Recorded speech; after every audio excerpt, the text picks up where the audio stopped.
Hello and welcome everyone on Himalaya education YouTube channel. दोस्तों, आज हम फर्स्ट ग्रेड एग्जाम के जो हमारी टेस्ट सीरीज चल रही है उसका टेस्ट पेपर 9 से लेकर 12 तक के जो इंग्लिश के क्वेश्चंस थे उसका सॉल्यूशन हम लोग करेंगे। जिसका टॉपिक भी यहां पर दिया हुआ है, इनका डिटेल सॉल्यूशन हम लोग एक एक क्वेश्चन का देखेंगे और लास्ट में फिर इंपॉर्टेंट इंफॉर्मेशन भी आपको दूंगा। तो शेड्यूल 9 टॉपिक जो इसका था ये था दोस्तों, degree of adjective connectives. Adjective topic जिसमें डिग्री भी है और उसमें डिटर्मिनर से रिलेटेड क्वेश्चंस भी आते हैं।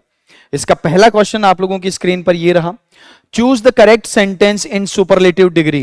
जो 5 ऑप्शन है, फिफ्थ तो एनीवेज आजकल सारे क्वेश्चंस के अंदर ये है ही है। तो बाकी चारों में से सुपरलेटिव डिग्री किस में है, तो आओ हम चेक करते हैं। Option A, iron of all metals is the most useful. तो सबसे पहले आपको सुपरलेटिव डिग्री के बारे में मैं जानकारी दे दूं। सुपरलेटिव डिग्री बनती कैसे? जैसे वर्ड है हमारा पॉजिटिव डिग्री का टॉल, इसमें मैंने ईएसटी ऐड कर दिया तो ये टॉलेस्ट जो शब्द है ये सुपरलेटिव डिग्री हो गया। या फिर एक जो हमारे पास में वर्ड जिसमें 2 सिलेबल होते हैं, ऑनेस्ट, इससे पहले अगर आप मोस्ट लिख दोगे तो ये सुपरलेटिव डिग्री हो जाएगा। सबसे पहले तो सुपरलेटिव डिग्री बनता कैसे ये आपको पता होना चाहिए, या तो ईएसटी ऐड करना है या इसमें मोस्ट लिखना है। दूसरा रूल, सुपरलेटिव डिग्री से पहले आर्टिकल द का यूज होना अनिवार्य है। ये 2 बेसिक नियम है सुपरलेटिव डिग्री से। देखो, superlative degree the most useful, बिल्कुल सुपरलेटिव डिग्री है। द मोस्ट यूजफुल, ये भी सुपरलेटिव डिग्री है। ऑप्शन सी में आपको मोस्ट यूजफुल दिख रहा है लेकिन आपको आर्टिकल द नहीं दिख रहा है, ये एक बेसिक मिस्टेक है, यानी सी हमारा आंसर नहीं हो सकता, एलिमिनेट हो गया ये। More than one of the above, ऊपर जो है इनमें एक से ज्यादा ऐसे ऑप्शन हो जाएगा। ठीक है, तो यहां पर सी ऑप्शन नहीं हो सकता है। अब डी और ए और बी ऑप्शन में से हम देख लेते हैं। तो ए में कंस्ट्रक्शन थोड़ा सा गलत है दोस्तों, आयरन ऑफ ऑल मेटल्स नहीं लिखना है। Iron is the most useful of all the metals. ठीक है, इसलिए बी हमारा आंसर जो है करेक्ट हो जाएगा क्योंकि इसका स्ट्रक्चर गलत है। चलो बढ़ते हैं दूसरे क्वेश्चन की तरफ। इसमें हमको बताना है एप्रोप्रिएट फॉर्म ऑफ एडजेक्टिव कौन सा यहां पर होना चाहिए, कौन सा यहां पर जो है ऑप्शन सबसे ज्यादा एप्रोप्रिएट या सूटेबल है। Ashok, Subhash and Rajesh are quite tall. Sentence कह रहा है कि अशोक, सुभाष और राजेश तीनों ही काफी लंबे, बट राजेश इज, लेकिन इन तीनों में से राजेश जो है वो सबसे ज्यादा लंबा है। दोस्तों 3 लोग हैं यहां पर, तो जब 2 में कंपैरिजन होता है, बेसिक सी बात है, जब 2 में तुलना हो, जब भी 2 लोगों में तुलना हो तो दोस्तों डिग्री होती है कंपैरेटिव। ठीक है, लेकिन जब 2 से ज्यादा में तुलना हो, 2 से अधिक में जैसे ही तुलना हो जाए, कंपैरिजन हो जाए, तो दोस्तों डिग्री हमको सुपरलेटिव लगानी होती है। कौन सी डिग्री लगानी होती है? सुपरलेटिव डिग्री लगानी होती है। ठीक है, यहां पर 3 लोग हैं, अशोक, सुभाष और राजू, सुपरलेटिव डिग्री हो जाएगी। आपको थोड़ी देर पहले बताया था ये सुपरलेटिव डिग्री नहीं है, मोर टॉल सुपरलेटिव डिग्री नहीं है। सुपरलेटिव डिग्री में ईएसटी लगाते हैं और आर्टिकल द हो जाता है, ए आंसर हो जाएगा। पीछे जो हमने पढ़ा उसी में से ये क्वेश्चन बना, उसके बेस पे हुआ है। सुपरलेटिव डिग्री में ईएसटी जोड़ना पड़ता है, सुपरलेटिव डिग्री से पहले आर्टिकल द का यूज अनिवार्य होता है, इसलिए ए ऑप्शन आपका सही आंसर हो जाएगा। चलो अगले क्वेश्चन की तरफ बढ़ते हैं दोस्तों। हाँ, क्वेश्चन नंबर 25, सेट नंबर 9 का जैसे क्वेश्चन में जो सीक्वेंस था पेपर में, उसी सीक्वेंस में हम ये यहां पर सॉल्व कर रहे हैं। The latest edition of this book is more better than the earlier one. इसमें क्या मिस्टेक है यहां पर हमको सेलेक्ट करना है दोस्तों। अब आप एक बात देखें, टॉल शब्द दिखा था हमने, टॉल को अगर कंपैरेटिव डिग्री बनाना है तो हम इसको लिखेंगे ईआर जोड़ देंगे टॉल में और ये हो जाएगा टॉलर। एक जो है ऑनेस्ट, मैंने शब्द आपको बताया था कि ऑनेस्ट को अगर कंपैरेटिव में बदलना है तो हमको लिखना पड़ेगा मोर ऑनेस्ट। डबल सिलेबल है, इसमें 2 सिलेबल होता है तो मोर बनाते हैं, नहीं तो हम ईआर लगा देते हैं। लेकिन ये दोनों एक साथ नहीं लिखना है, हमको मोर टॉलर नहीं लिखना है। क्यों? इससे हो जाएगा डबल कंपैरेटिव, जो कि गलत है। या तो आप शब्द में ईआर जोड़ दो या इससे पहले मोर लिख दो, दोनों एक साथ नहीं लिखने, गलत हो जाएगा। ऐसे ही हमारा एक एडजेक्टिव होता है गुड, और गुड की कंपैरेटिव डिग्री होती है दोस्तों बेटर। ठीक है, और सुपरलेटिव डिग्री होती है बेस्ट। अब मैं बेटर ऑलरेडी कंपैरेटिव डिग्री में है, इसमें अगर मैं मोर जोड़ दूंगा तो ये डबल कंपैरेटिव हो जाएगा, यानी कि गलत हो जाएगा। मोर बेटर लिखना गलत है, बेटर ऑलरेडी कंपैरेटिव डिग्री है, इसलिए यहां पर मोर बिल्कुल नहीं होना चाहिए। आओ कौन से ऑप्शन में, सी ऑप्शन में लिखा हुआ है मोर और बेटर एक साथ गलत है, तो सी हमारा आंसर हो जाएगा।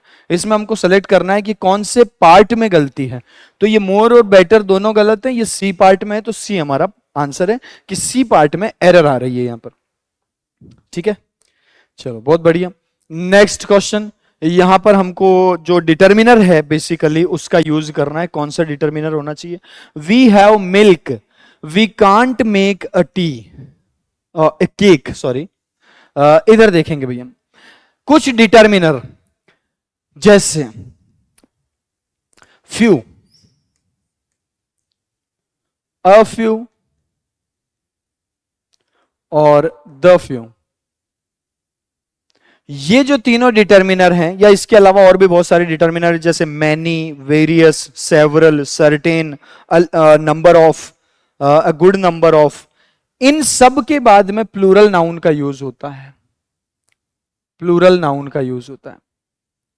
ठीक है, जबकि little, a little, the little,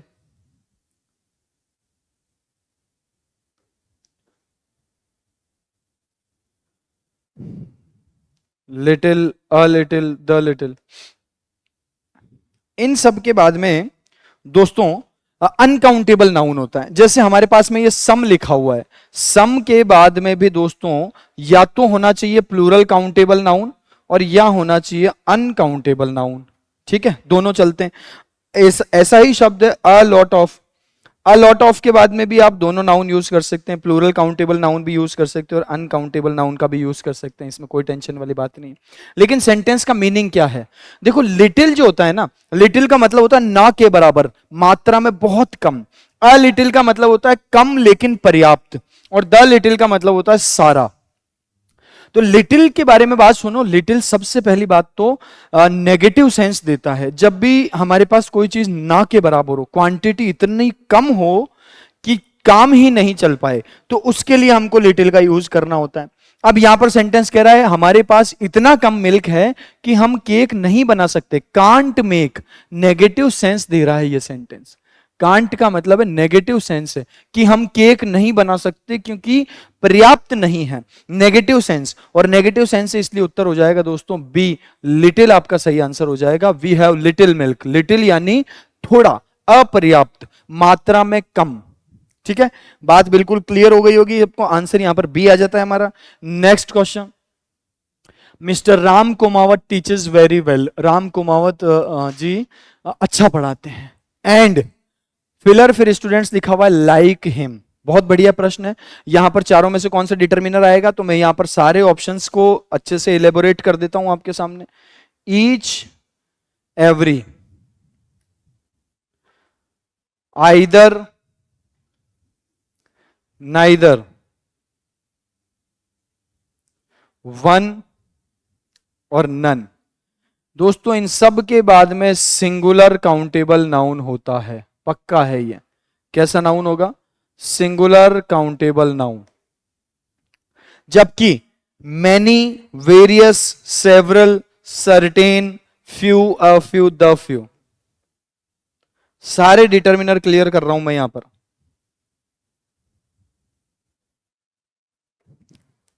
few,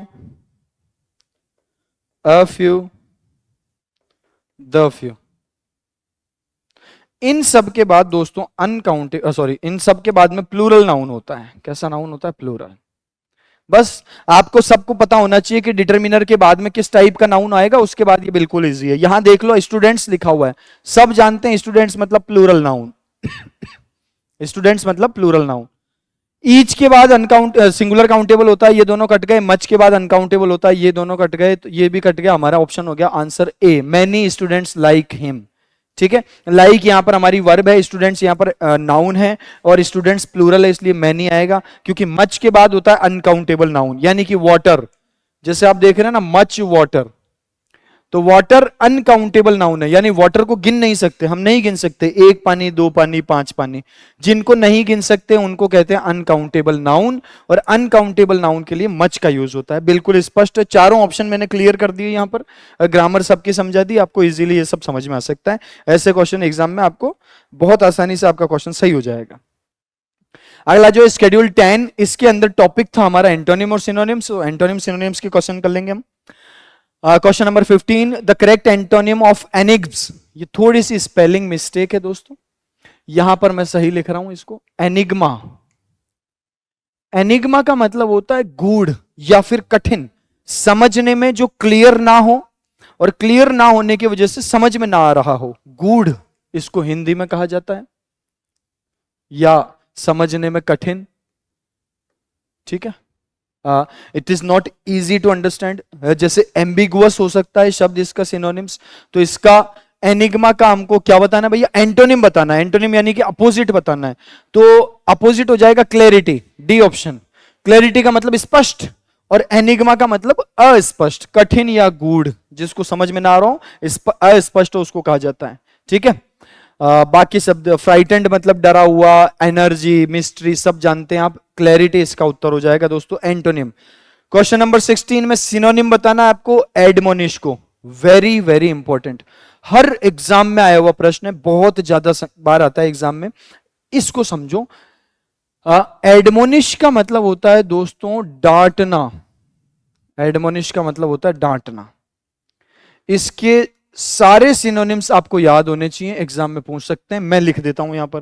पहला हो जाएगा भैया स्कॉल्ड। स्कॉल्ड मतलब डांटना, CHIDE, चाइल्ड मतलब डांटना। रेप्रीमेंड, रेप्रीमेंड का मतलब भी सजा सुनाना या फिर डांटना ही होता है दोस्तों। ठीक है, या फिर हो जाएगा रिब्यूक। ये सारे शब्द आपको याद होने चाहिए। एडमोनिश, स्कॉल्ड, चाइल्ड, रेप्रीमेंड और रिब्यूक, इन सब का मतलब होता है डांटना। ठीक है, तो यहां पर आपको एडमोनिश का सिनोनिम दिख रहा है ऑप्शन ए में, रिब्यूक। इंसाइट का मतलब होता है भड़काना या उकसाना, किसी को कोई गलत काम करने के लिए उकसाना, उसको कहते हैं इंसाइट। एनकरेज का मतलब होता है प्रोत्साहन देना। ठीक है, सूट का मतलब दो मतलब होते हैं, सूट को किसी के ऊपर सूट करना भी होता है, और एक सूट का मतलब किसी के ऊपर दावा करना भी होता है। ठीक है, कोर्ट में कर देते हैं। रिब्यूक इसका आंसर हो जाएगा option number A. Next question बहुत बढ़िया क्वेश्चन है। अंडरलाइन जो वर्ड है इसका best express, best express the meaning का मतलब होता है सिनोनिम, पर्यायवाची बताना है हमको। किसका, विजिलेंट का। अब ये शब्द सबको पता होना चाहिए। एक हमारे यहाँ पर डिपार्टमेंट भी होता है दोस्तों, विजिलेंस डिपार्टमेंट। विजिलेंस का मतलब होता है जो चीजों की जांच पड़ताल करता है या देखता है।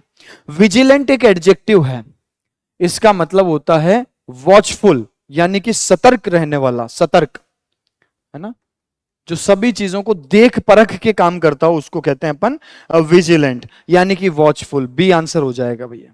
ठीक है, बहुत बढ़िया, अच्छा शब्द है विजिलेंस। हमारे डिपार्टमेंट भी ये सबको याद रखना चाहिए। अगला जो शब्द है दोस्तों very very important, again stubborn एक ऐसा शब्द है जिसके सिनोनिम्स और एंटोनिम्स कम से कम 50 बार हमारे किसी ना किसी एग्जाम में आया हुआ है। सिनोनिम बताना है स्टबर्न का। दोस्तों स्टबर्न का मतलब होता है जिद्दी। स्टबर्न का मतलब क्या होता है, जिद्दी होता है। इसके दो सिनोनिम्स बहुत फेमस है जो आपको याद करना है। एक तो है ऑब्स्टिनेट,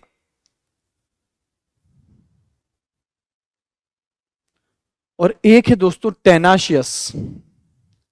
टेनाशियस का मतलब होता है जिद्दी, लेकिन पॉजिटिव वे में जिद्दी, यानी कि दृढ़ निश्चय वाला व्यक्ति, किसी लक्ष्य के प्रति अड़ जाए तो अड़ जाए, पीछे ना हटे, उसको कहते हैं टेनाशियस, दृढ़ निश्चय कर लेने वाला जिद्दी व्यक्ति। ऑब्स्टिनेट और स्टबर्न, ये तीनों शब्द आपको याद रखने। तो स्टबर्न का सिनोनिम हो जाएगा दोस्तों obstinate, option number C is the right answer. Arbitrate बहुत अच्छा शब्द है, इसका मतलब होता है मध्यस्थता करना। मध्यस्थता करना मतलब और दो ग्रुप में मान लीजिए लड़ाई चल रही है, तो वो आपको ले गए और आप उनकी लड़ाई जो है उनके बीच में आप मध्यस्थता करवा रहे हैं, उनकी दोस्ती करवा रहे हैं फिर से, उसको कहा जाता है आर्बिट्रेट। बहुत अच्छा शब्द है।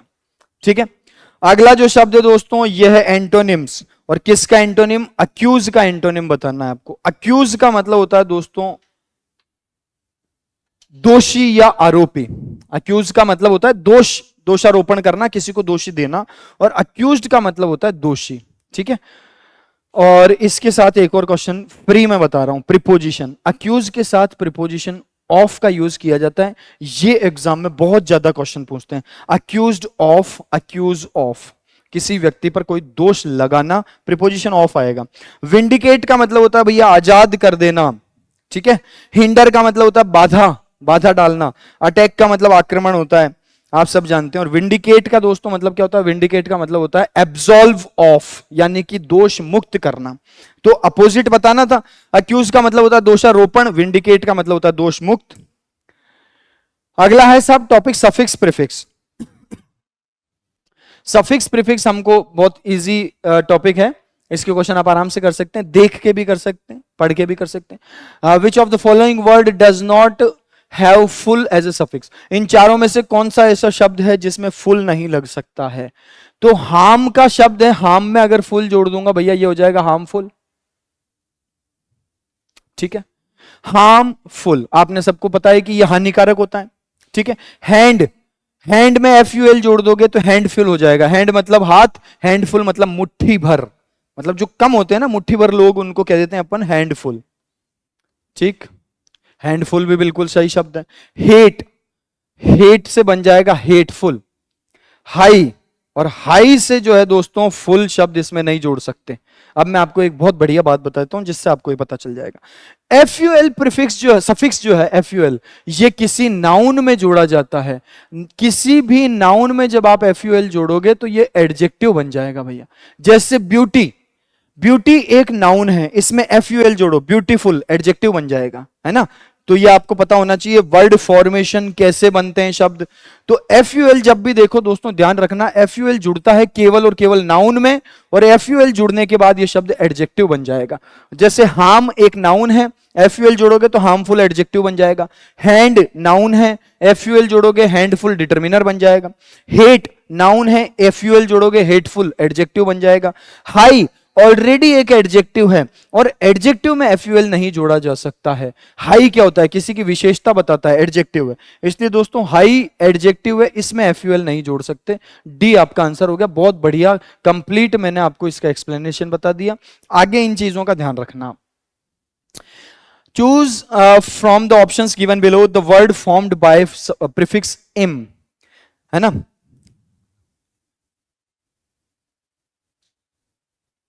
ठीक है, इनमें से कौन सा ऐसा शब्द है जिनमें हमने इम जोड़ा हुआ है एज ए प्रीफिक्स? अब ऐसे क्वेश्चंस जब भी आए तो आप इनमें से प्रीफिक्स हटा दो। जैसे इंपॉर्टेंट शब्द क्या है आपके पास में? इंपॉर्टेंट। अगर मैं इस इंपॉर्टेंट में से इम हटा दूं तो शब्द क्या बचाएगा? पोर्टेंट। ये कोई शब्द ही नहीं है। इसका मतलब इसमें जो इम है वो नेचुरली जुड़ा हुआ है, हमने नहीं जोड़ा है।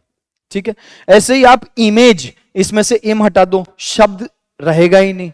इमेजिनेशन, इसमें से इम हटा दो, ये बच जाएगा एजिनेशन, कोई शब्द ही नहीं है। लेकिन इम्पेशेंट, इम्पेशेंट में से जब आप इम हटाओगे तो शब्द क्या बन जाएगा? पेशेंट। और पेशेंट का मतलब होता है धैर्यवान, जिसमें धैर्य हो।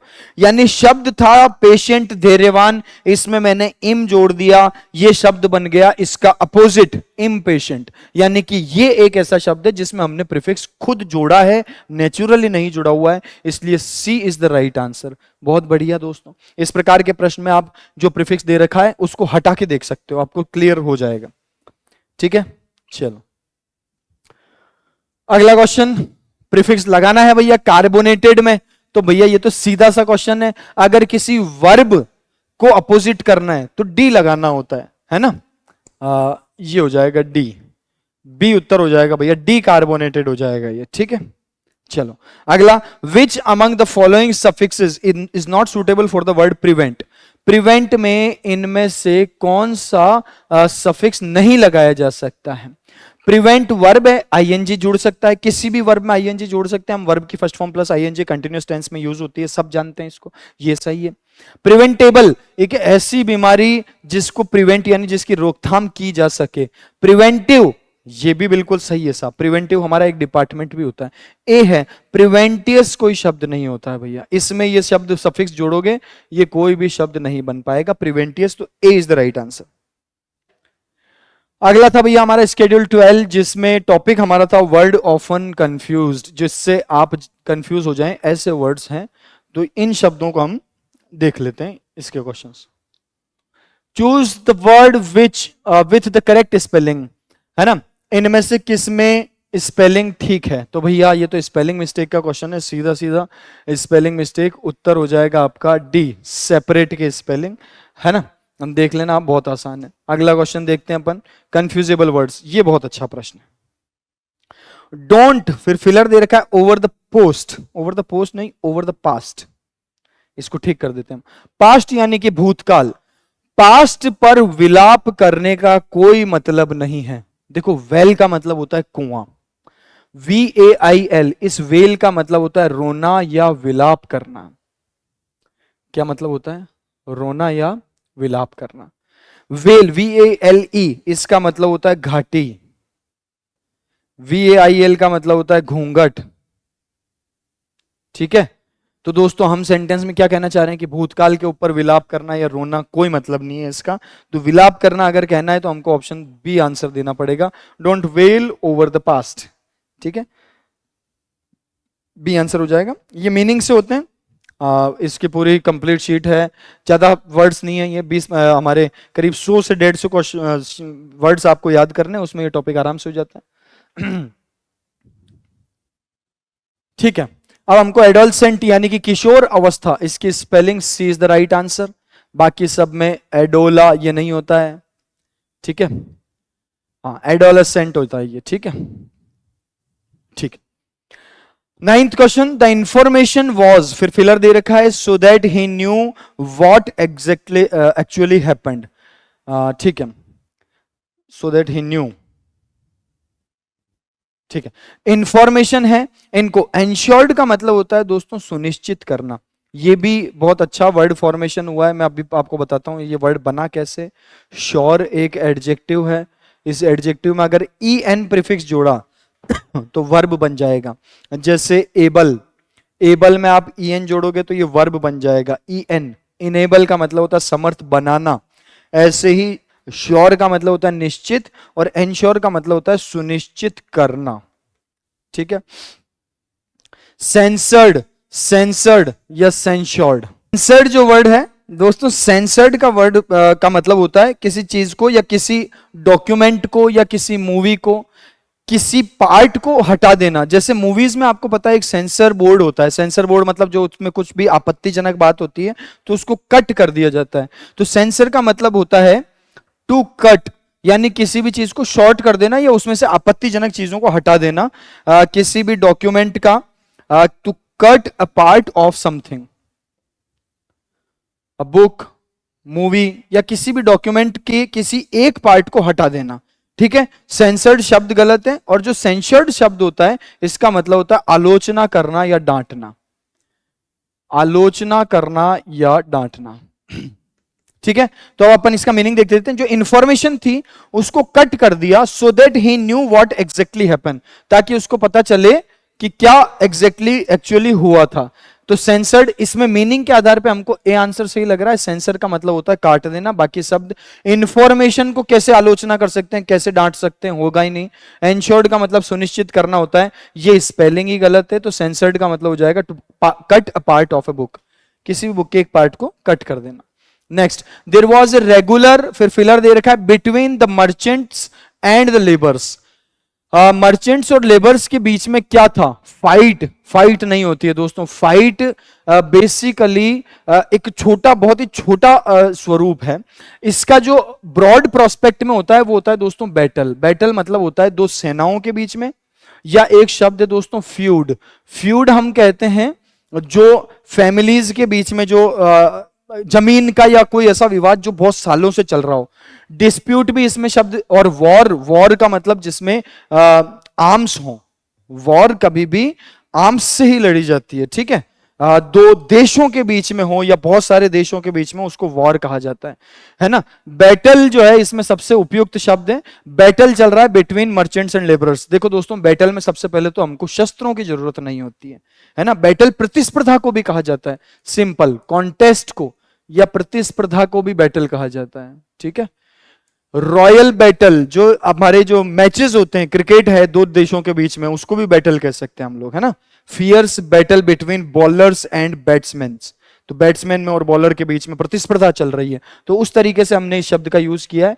तो सबसे अच्छा शब्द इसमें बैटल है। वॉर और फाइट बिल्कुल ही नहीं हो सकते हैं, और डिस्प्यूट एक बहुत ही छोटा मामला होता है, उसी की ज्यादा डिग्री बतानी हो तो बैटल का यूज किया जाता है, इसलिए B is the right answer. और ये थे हमारे इंग्लिश के जो 9 से लेकर 12 तक के हमारे 4 टॉपिक थे, वो चारों टॉपिक का सॉल्यूशन था। इसके बाद अगर आप लोग ज्वाइन करना चाहते हैं दोस्तों, अगला जो हमारा राउंड होगा वो होगा 8 सितंबर को, 8 सितंबर और 15 सितंबर। जो भी स्टूडेंट्स फर्स्ट ग्रेड के लिए तैयारी कर रहे हैं, वो टेस्ट सीरीज अगर ज्वाइन करना चाहते हैं, तो जो नेक्स्ट राउंड हमारे हिमालय एजू हब में जो होने जा रहा है, उसकी डेट है 8 सितंबर और 15 सितंबर। इसके रेगुलर आपको लाइव सॉल्यूशन भी सबके मिल जाएंगे, वीडियो सॉल्यूशन आपको इसके मिल जाएंगे। तो आप जो भी ज्वाइन करना चाहते हैं वो संपर्क कर सकते हैं दोस्तों। और उसके अलावा आप हमारा एप्लीकेशन भी डाउनलोड कर सकते हैं। और चैनल को जिसने सब्सक्राइब नहीं किया हो, सबसे पहले सब्सक्राइब कर लो। वीडियो को ज्यादा से ज्यादा लाइक और शेयर करें, कमेंट करके बता सकते हो आप आगे क्या चाह रहे हैं, किस तरीके से आपकी तैयारी और मजबूत की जा सकती है। तो अगले टेस्ट की डेट ध्यान रखें, जिनका आपका वीडियो सॉल्यूशन भी किया जाएगा। तो मिलते हैं दोस्तों नेक्स्ट सेशन में। Till then it's bye bye, take care, जय हिंद, जय भारत।